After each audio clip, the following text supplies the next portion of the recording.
Namaskar, this is Rahul Gandhi speaking. In this edition of my newsletter, I want to walk you through what has happened over the past few weeks.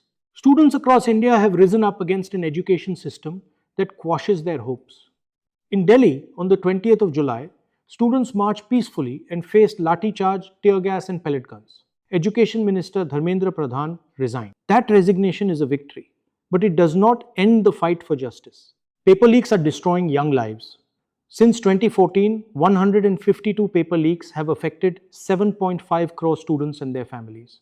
This is followed by 0 convictions. I spoke about this in Dehradun at our Chhatron Ki Goonj initiative. Students told me there are now 2 paths, one of honesty and hard work and another bought with money and leaked papers. That is not an examination system, it is an extortion machine. I have demanded a student-centric examination system, compensation for affected students, and an end to RSS control over our public institutions.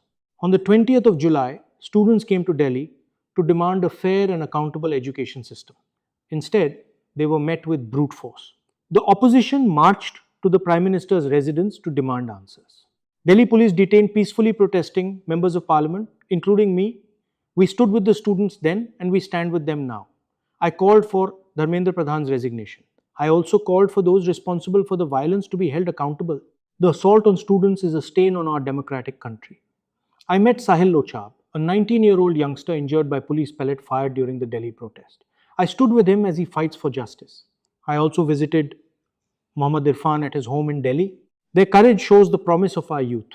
I have condemned the brutal assault on peaceful students and demanded action at the highest levels. I have asked the Prime Minister to apologize to the students of India. Pradhan's resignation is only the first step. In Parliament, I said our education system has been broken by repeated leaks, rapid privatization, and growing RSS control.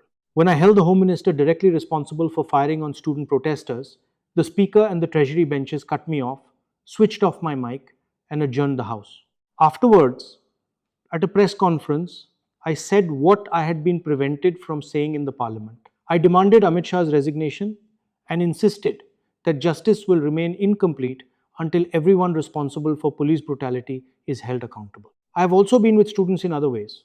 I addressed the media alongside students on a hunger strike who demanded Pradhan's dismissal. I marched to Gandhi Smriti with opposition MPs in solidarity with those who faced police brutality. I joined my colleagues in Parliament to press these issues. I met the Lok Sabha Speaker to demand a discussion on the crackdown and the paper leak crisis. And I wrote to the Home Minister demanding accountability for the assault on student protesters. The thread through all this is simple. Young people are standing up for a just and fair future. I will keep standing with them.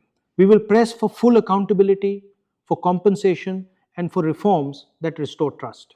Thank you for listening. Jai Hind.